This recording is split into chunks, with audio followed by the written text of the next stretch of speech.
Friends, classical mechanics के लिए 20वीं सदी की शुरुआत काफ़ी नुकसानदेह साबित रही।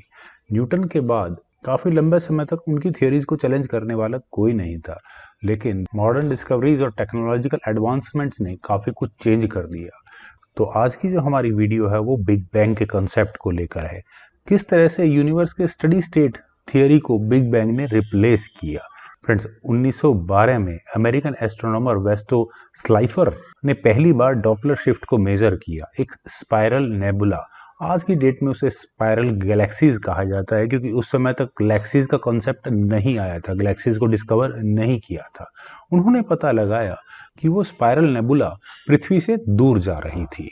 उस समय इस बात से कोई बहुत ज्यादा फर्क पड़ा नहीं, लेकिन 10 साल बाद एक रशियन कॉस्मोलॉजिस्ट और मैथमेटिशियन अलेक्जेंडर फ्राइडमैन इक्वेशंस को डिस्कवर्ड किया यूजिंग आइंस्टाइन फील्ड इक्वेशन, जो दर्शाती है कि यूनिवर्स स्टैटिक तो कम से कम बिल्कुल नहीं है, वो किसी ना किसी तरह से एक्सपेंड कर रहा है। लेकिन इसके लिए कोई एक्सपेरिमेंटल एविडेंस अभी तक नहीं था। लेकिन घटनाक्रम तेजी से बदल रहा था। 1924 में एडविन हबल ने हबल्स लॉ डिस्कवर किया, जो कि प्योरली एक्सपेरिमेंटल बेसिस पर था, जो रिलेशन समझाता है गैलेक्सीज के बीच की दूरी और उनकी वेलोसिटीज के बीच में।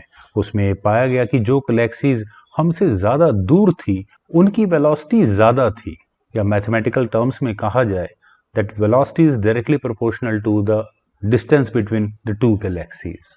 यहाँ पहली बार लोगों को समझ में आने लगा कि गैलेक्सीज एक दूसरे से दूर जा रही हैं। In other words, universe is expanding.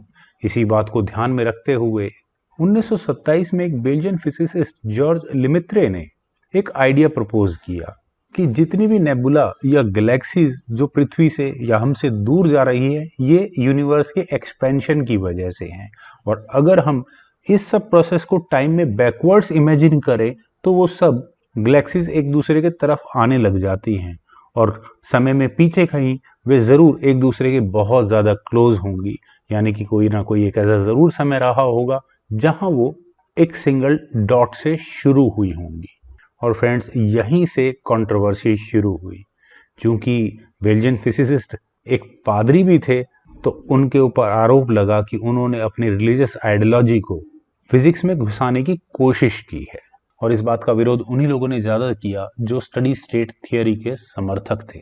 उस समय के इंग्लिश एस्ट्रोनॉमर, फिजिसिस्ट और मैथमेटिशियन आर्थर एडिंगटन, उन्होंने कहा कि वे एरिस्टोटल की थियरी के समर्थक है कि यूनिवर्स की कभी कोई शुरुआत नहीं हुई थी। लेकिन जॉर्ज लिमित्री के हिसाब से तो यूनिवर्स एक डॉट से शुरू हुआ था। सेकेंड वर्ल्ड वॉर खत्म होते होते दो थियरी सबके सामने थी। पहली थियरी थी that universe is expanding and it must have a beginning.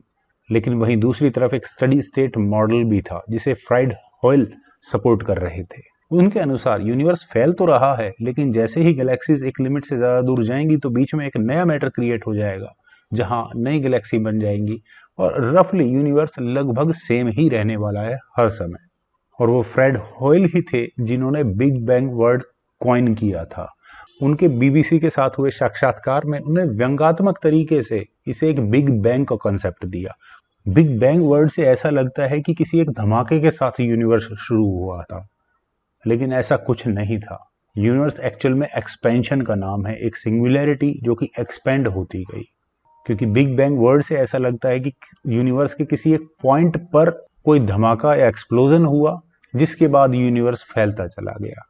लेकिन व्यंग्यात्मक टिप्पणी के बाद भी ये वर्ड इतना ज्यादा पॉपुलर हुआ कि आज हम इस थियरी को बिग बैंग थियरी के ही नाम से जानते हैं। उस समय ऐसा नहीं था कि सारे फिजिसिस्ट फ्रेड होयल के साथ खड़े थे। बहुत सारे फिजिसिस्ट, जिनमें से कि जॉर्ज गमाओ, जो कि रशियन थियोरेटिकल फिजिसिस्ट थे, वे बिग बैंग थियरी के समर्थक थे। फ्रेंड्स, जॉर्ज गमाओ ही वो व्यक्ति थे जिन्होंने BBN यानी बिग बैंग न्यूक्लियोसिंथेसिस के बारे में समझाया। मींस यूनिवर्स की शुरुआत में किस तरह से एक न्यूक्लियाई बना होगा, मतलब सिंगल प्रोटॉन बना होगा। और उन्होंने ही कॉस्मिक माइक्रोवेव बैकग्राउंड की प्रिडिक्शन की थी। मींस अगर बिग बैंग हुआ है तो किसी ना किसी तरह का कॉस्मिक माइक्रोवेव बैकग्राउंड होना चाहिए, जो आज भी यूनिवर्स में विजिबल होगा कहीं ना कहीं।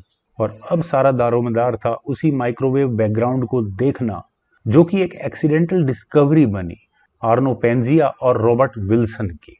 दोनों अमेरिकन साइंटिस्ट है, बेल टेलीफोन लेबोरेटरीज के लिए काम करते थे। उनके रेडियो रिसीवर में पहली बार इस कॉस्मिक माइक्रोवेव बैकग्राउंड को नोट किया गया, इन शॉर्ट CMB।